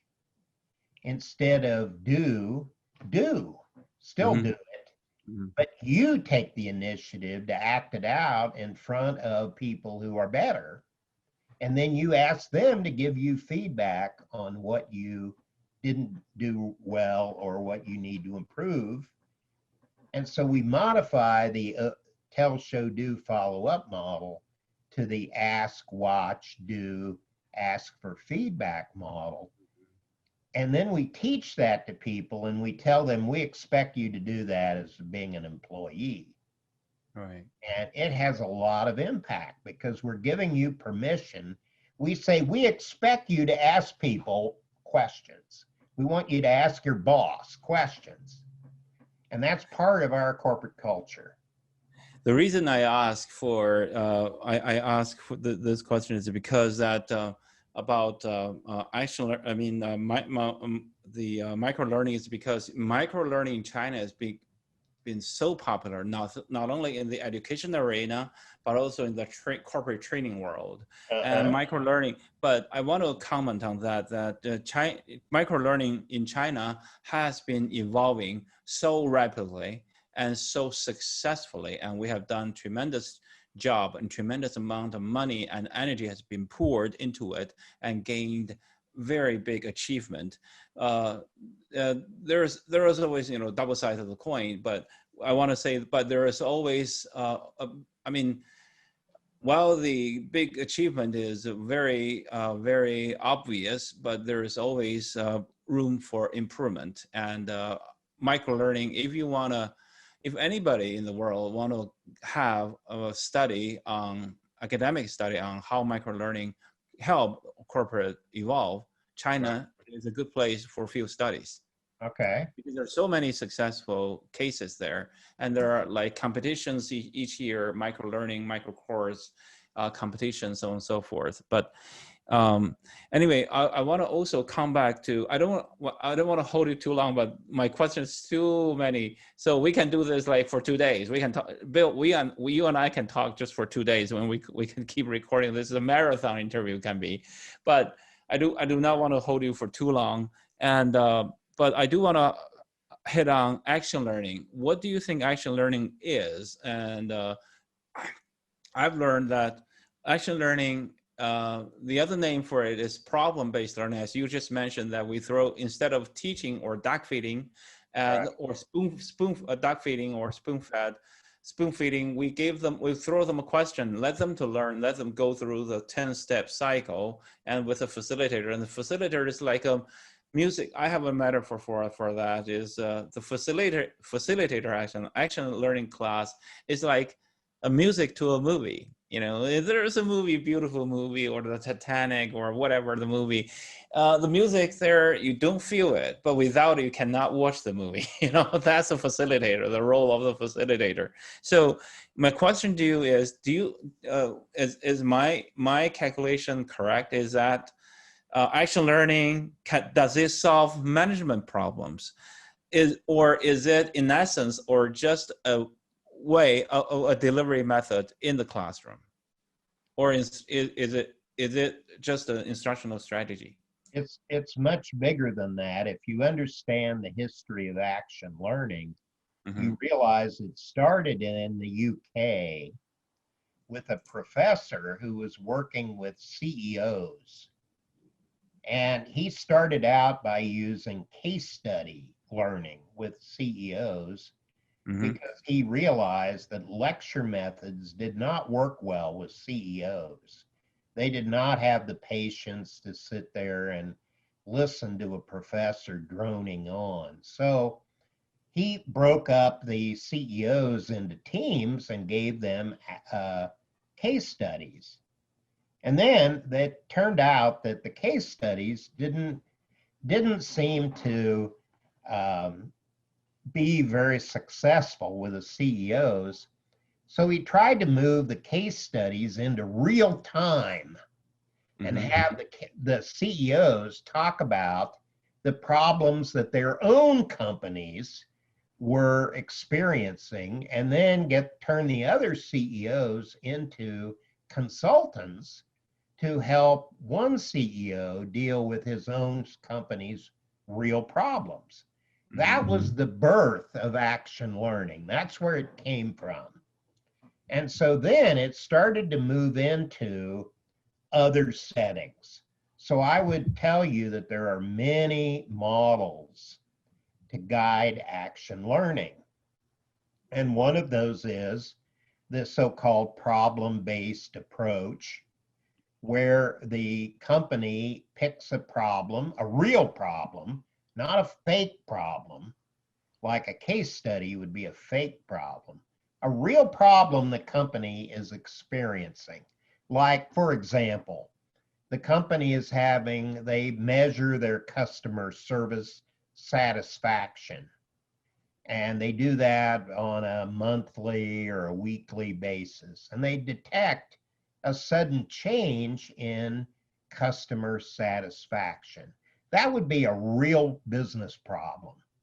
And so we might not know why it's happening. We might not know how to solve it, but we know there is a problem. So we form a team of people for action learning purposes, and the people should collectively be chosen as people that we believe, taken together, they have the skills to solve the problem.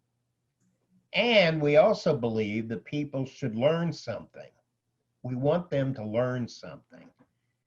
So we put people on the team. When I do action learning, I want two leaders. Two leaders, not one, two leaders. And this thinking comes from the family. Every family has two leaders, a mother and a father, a husband. But there is only one boss. Well, not really. They actually have different roles. Of course. And so in sex stereotyping, we would say that the husband's role is to be the task leader.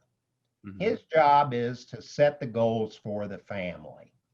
And the mother's role is to be the affect leader or the feeling leader, whose goal is to make everyone work together effectively, to get along. Right, the glue.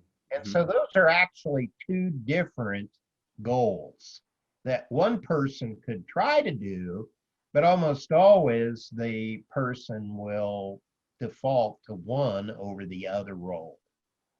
So this is why, and the research says, this is why single parent families raise children who are not very successful. If you divorce your wife and you have small children and your wife gets the children, many of those children end up having trouble in later life. But if they have both parents, then they're more successful. And in companies, I believe the same logic applies. Right. But unfortunately, on an organization chart, every department only has one manager. And that manager is the task leader. The task leader is the father figure, right. the person who whips people to make them do the work. Right. And people rebel against that because no one is working to help us get along with each other. So when I do action learning, I always have a project leader and a facilitator. And the roles they play are different. The project leader keeps everybody on the deadlines, meeting deadlines. The project leader makes sure that we stay within our budget and all of the requirements of a project plan. But the facilitator makes sure plays the mother's role and makes sure that everyone gets along with each other, everyone's voice is heard, everyone's ideas are considered, and that we are acting in a way where we value all of the people on the team. And so you got to have both kinds of leadership to get the best result. The facilitator is interested in getting people to learn. The project leader is interested in getting project results and solving the business problem. Right. So they've got equal value. They're equally important, but their direction is different. Different focuses, right? Different focal points. Right. Alibaba Group has the commissar role in some of the department that works so well. You know, it's like, you know, it's working so well. Great. Yeah. There are some other questions like OD, like succession planning, and those are the textbook questions, but due to time, I will leave it to next time.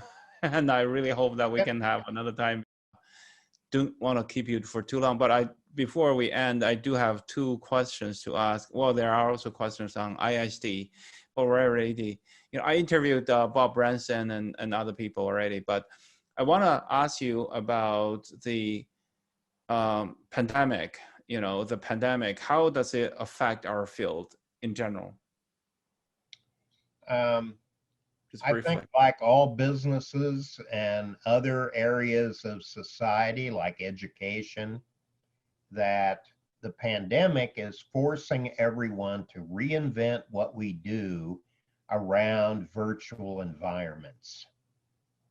So because we are kept apart because of fear over catching a virus, as a result, we all have to get better at using virtual methods, video conferencing, email, text messaging, and other kinds of methods.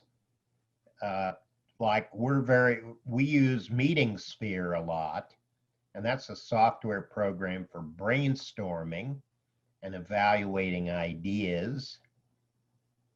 So I think in terms of how the virus is affecting our field, I think that it will lead to many breakthroughs in virtual and remote learning. But it also encourages us to work in isolation. And so personally, I'm an introvert, and I find that I love working virtually, whereas extroverts often feel very depressed and very, they need the social interaction of a large group of people. They need to suck people's energy. Yeah, exactly.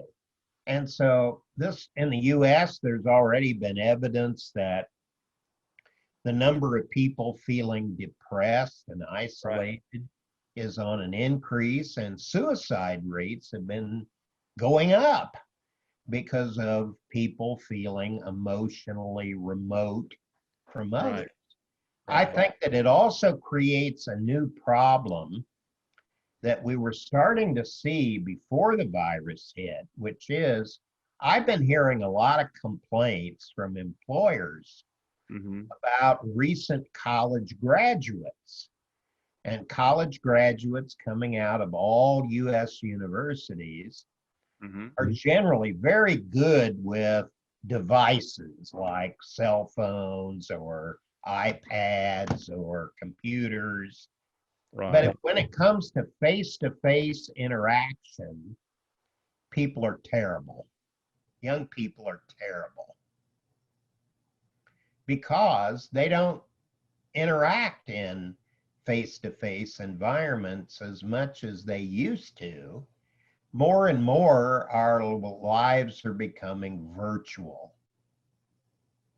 And I think that creates new challenges as well as new benefits. So that's how I would answer that question. Absolutely. It's a pandemic. Well, as we all heard from all the experts in the area, that it will linger on for next a few years. And it'll be years. Sooner the better, but it will be years, and before it completely. Well, there could be another virus. It could be. It mutates. It mutates, right? Anyway, even like we just keep our fingers crossed that our next vaccines, and we'll do the good. Anyway, two more questions, and is more. If you had a chance to start all over again, what would you have done differently? Was there other choices? Well, if I knew today what I knew back when, I would have started immediately in learning and development or talent development, and not started out in English and studying English. But you have to understand, my parents did not go to college. I grew up on a farm. The community I was in was very small, and I did not meet people who were in other occupations. My parents were farmers, and so the only thing I knew was what I had done in school. And so I enjoyed English literature and the field of English, so I pursued that at the university. There's a lesson to learn there, and the lesson is, generally speaking, we don't do a very good job of career counseling our young people. So we leave it up to the children and their parents, and often schools do not get very involved, at least in America they don't, in giving advice to children about what they're good at and maybe what they should consider majoring in at the university. So I actually went to my guidance counselor when I was a high school senior. Right. She gave me a test, the Holland Interest Inventory, which is still widely used. Right. And it predicted that I should be either a teacher or a librarian. That was the advice I got from it. Well, I majored in English. What can you do as an English professor other than teach? Nothing. That's all you can do. But there are no jobs in the US in English teaching. So it's not practical. The advice was accurate, but the advice was not practical. And we have to do better at giving our young people guidance about the future. And that's getting harder because business conditions change so rapidly that old views about labor forecasting, what kind of people we will need in the future, are increasingly inaccurate. Most governments in China and in the US use economists to do labor forecasting. And when we take those labor forecasts and we give them to teachers in schools, they tell the children, well, you should major in this because there will be jobs in that area. But that's all inaccurate because those forecasts are based on projecting the past into the future. But the future is subject to black swan events, to disruptive issues like VUCA. And there are many reasons why those past-oriented labor forecasts. We need to do better at predicting what future labor requirements will be, and then counseling people about it. So that's what I would have done differently. I would have gathered more information, but we don't teach young people how to seek mentors and how to use mentors to their advantage.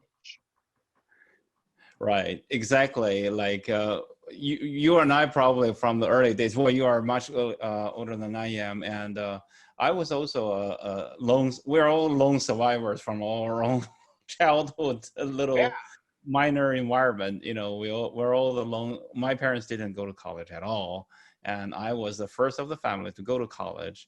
And you and I, we share the same major. I was majoring British and American literature.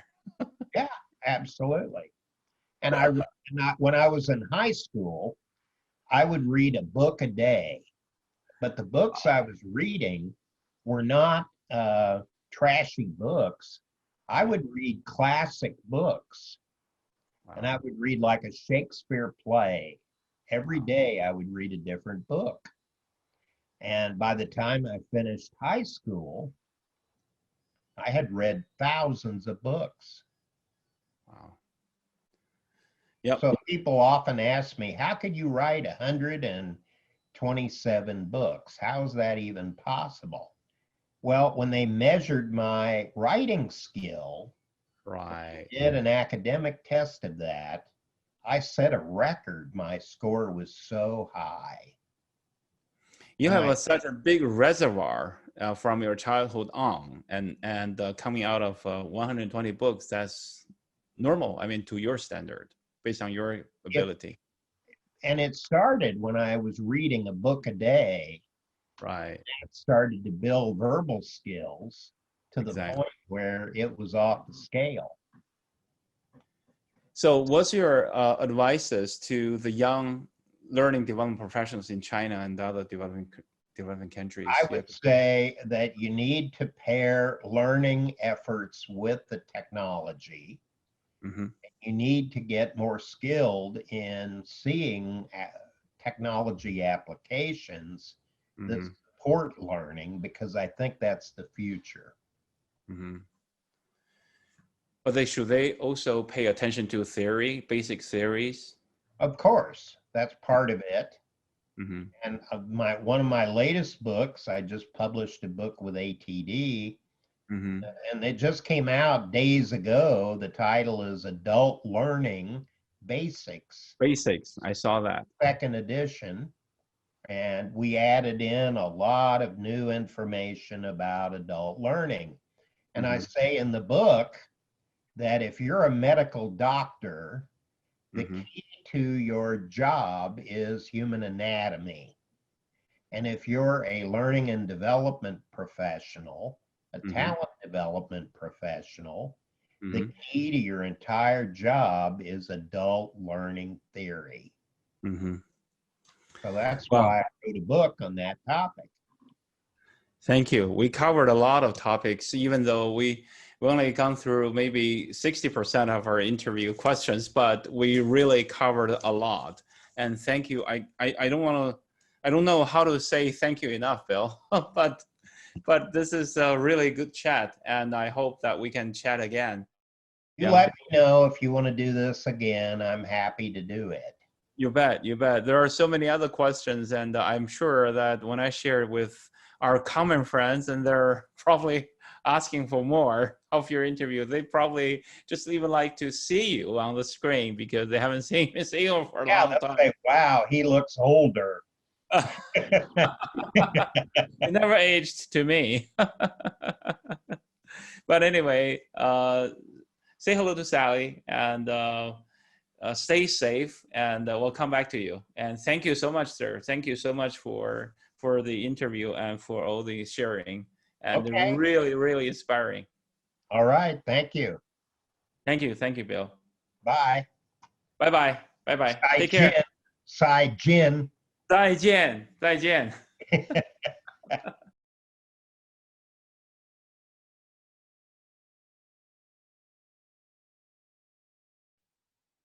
That's my interview with Dr. Rothwell. We really talked a long time, and it took us about 2.5 hours to finish our talk. And guess what? I'm only halfway through of all of my questions. I have 11 questions to ask him, and I'm only on number 6. So, but I got the opportunity to move the last few questions to the front, but I skipped a few. So thank you, Bill, for accepting our invitation, for sharing with us so much information tonight. It is by far the longest TMS interview, is 2.5 hours. The second longest one was the last one with Dr. Bob Reiser, was 2 hours and 50 minutes. We do not expect every session to be this long, and but we really want you, our audience, to learn a lot from our interviews, from each one of the gurus, each one of the master thinkers in our field. Thank you, Bill.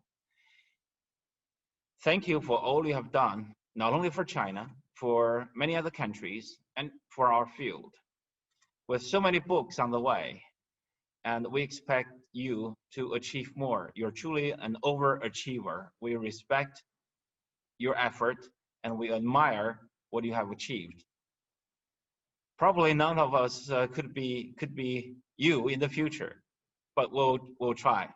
And I believe some of us in our audience tonight will have the opportunity to catch up with you in the future. And we're counting on that. Thank you, Bill. Next week, we are going to have the honor to interview Mr. Klaus Wittgen. Mr. Klaus Wittgen is from Germany. Yes, he's based in Bonn. And he is a very well-known, internationally well-known performance consultant. He has been doing consulting projects for USAID, the USAID, for over 20 years, over 25 projects. And he was the president of ISPI between 2015 and 2017. So we worked together. I worked closely with him, but he's also very excellent, very, very good performance consultant. So next week, we're going to ask him a lot of questions about performance consulting, how performance consulting create value for organizations, including the question of, does performance consulting fit in any organization, in any culture, in any country in the world, anywhere? And also, how does a training professional upgrade him or herself to a performance consultant? What capabilities are required, etc., etc.